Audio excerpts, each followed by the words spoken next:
حي على الفلاح.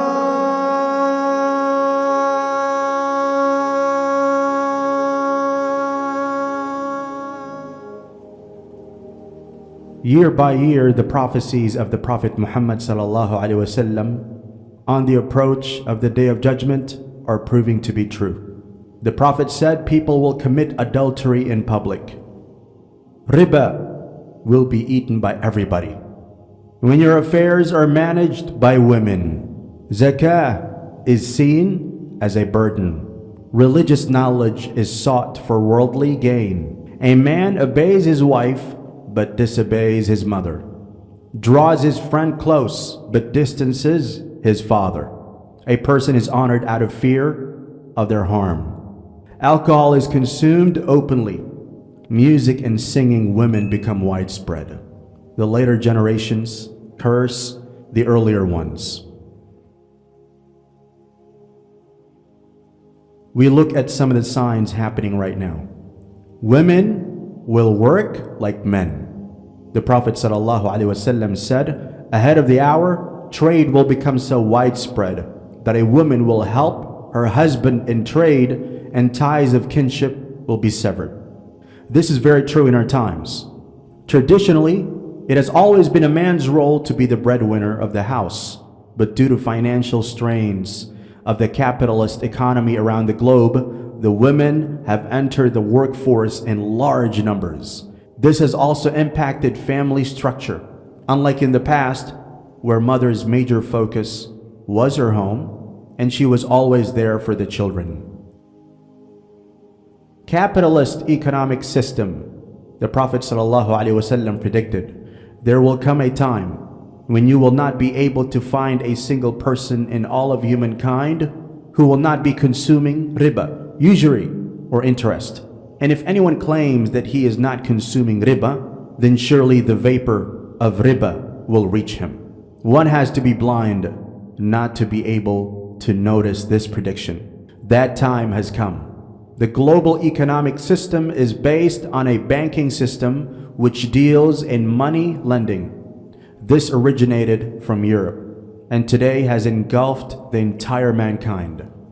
This system has resulted in a great economic disparity around the globe. Even the people who do not directly deal in any sort of interest-based transactions, such as purchasing house and cars on loans, are not immune. Such people are also indirectly impacted because they keep their money within the banking system in bank accounts, which means their cash is also part of the capitalist economy.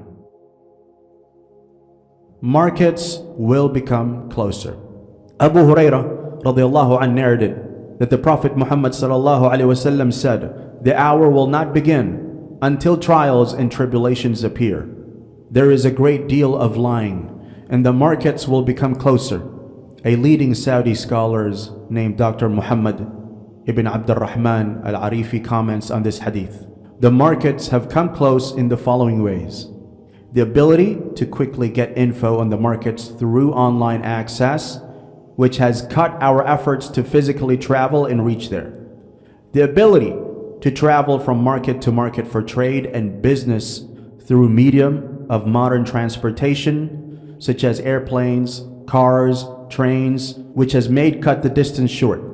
Thirdly, there is no doubt that with internet access and television channels, one can access all information on whatever markets one wants to know. Nevertheless, the words also imply that there will be much lying and manipulation of the forces who control the markets, which is also very clear to see.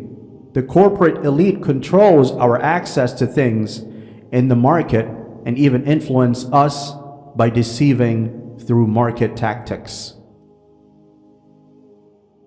Trials and afflictions will appear. Afflictions have appeared in the modern world, for example, in the form of new diseases and pandemics, new ways to cause mass destruction, increased poverty and crime, and severe economic crisis.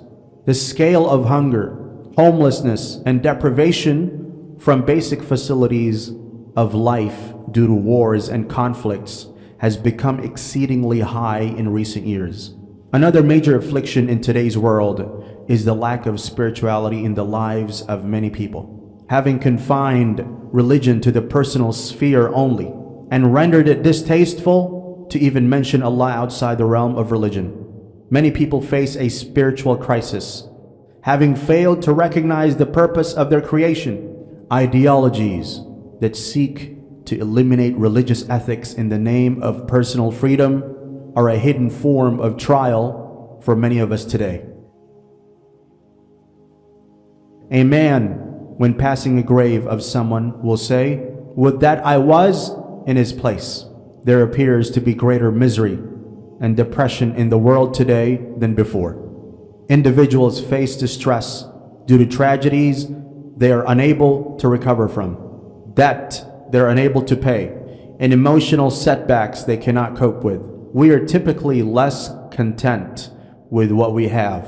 A feeling of deprivation, typically aggravated by excessive use of social media. The increased longing for death referred to in the hadith is evidenced today by a higher suicide rate across many regions in recent years. The fulfillment of the above prophecies to such a great extent indicates that the day of judgment could indeed be near.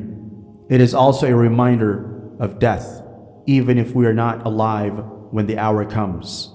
Our own death is inevitable and inescapable. Hence, it makes sense to always bear our mortal nature in mind and engage in deeds accordingly. Yet we behave in this world as if we shall live forever. Time will pass quickly.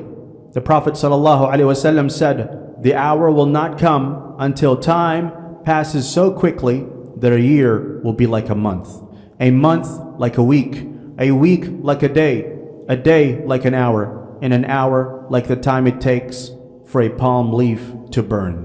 We sometimes remark that we reach 2024 or 2025, but where did the previous year go?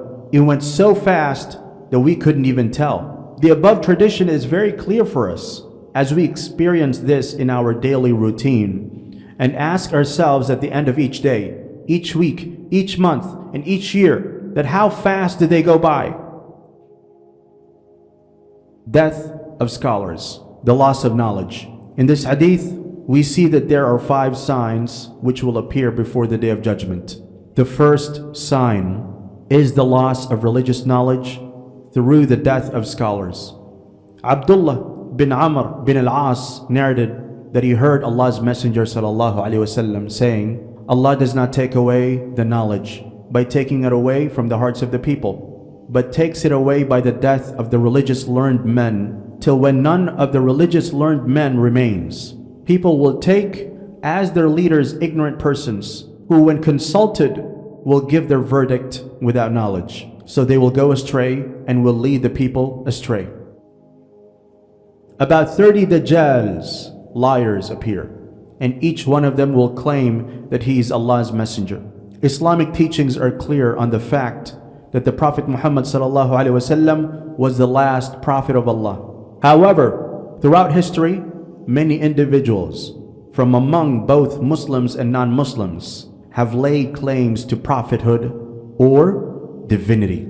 From Baha'u'llah of Iran, who went on to found a religion called Baha'i faith, to Mirza Ghulam Ahmad of Qadian, India, various individuals have claimed to be recipients of divine revelation in recent centuries. While some of the prophet claimants were widely recognized as liars or swindlers, others managed to gather support and maintain a limited following. However, the most powerful and influential Dajjal, often referred to as the Dajjal, shall appear very close to the day of judgment, and the sphere of his influence shall be unprecedented, as described in hadith literature. The Prophet Muhammad ﷺ said, "By the one in whose hand is my soul, the hour will not be established until predators speak to people, and until the tip of a man's whip and the straps on his sandal shoes speak to him, and his thigh informs him of what occurred with his family after him." This prediction is as bright as a daylight for our generation, as we notice voice assistant systems such as Siri and GPS. Softwares that speak through our mobile phones and devices help navigate when driving and provide us online info without even having to type. The shoes speaking has also become a reality after Google has come out with its smart shoes called Google Talking Shoes. Amazingly, the Prophet did not just mention shoes speaking. He specifically mentioned the shoelaces, and the chip that communicates is connected to the shoelaces. As for part of the hadith that mentions man's thigh informing him of what is happening to his family later after him, meaning that when a man leaves his home, he now has access to know what is going on behind him. That thigh is obviously what we call a cellular phone device that keeps you informed, and with new advancements such as WhatsApp and Skype, you may even see your family while talking when you're away from home. Not to forget that we usually carry the mobile in our front pockets next to thigh, and that is what most likely means thigh informing. The Prophet ﷺ said, obesity will become widespread. This is true, as the world statistics say that 1/6 of the world population is now obese, and this is mainly due to the lack of physical exercise that was part of people's lives in the past. Unlike in our times, there is big lack of physical activities due to sitting jobs and movement in transportation like cars. In our times, people lose weight by going to gym, and this gym phenomena never existed before our times. Go to any pharmacy section anywhere in the world, and one will see all types of medicines available to lose weight. Skyscrapers in the Middle East. The Prophet ﷺ said, the naked, poor, and barefooted shepherds rival each other in the height of the buildings. The skyscrapers in the Gulf states is a fulfillment of this prophecy. For instance, the world's tallest building, Burj Khalifa, is in UAE. Till a few decades ago, the lands of the Gulf countries were barren, till the discovery of oil, which resulted in their gaining wealth to such an extent that instead of utilizing for humanitarian purposes, they have become extravagant in their spending. They have utilized their wealth mainly towards expensive construction projects, including skyscrapers in competition with each other and other countries across the globe. It is also a fact that the royal families of these rulers are actually Bedouins from the time of the Prophet, whose main profession was herding camels. It is quite evident if one travels to modern capitals of Riyadh, Qatar, and Dubai that even their apartment buildings have at least 30 floors and higher.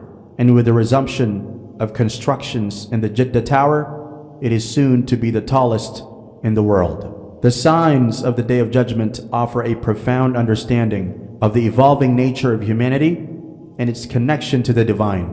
By examining signs from past, present, and future collectively illustrate the unfolding events leading to the Day of Judgment, reminding believers to stay steadfast in their faith and prepare for the hereafter.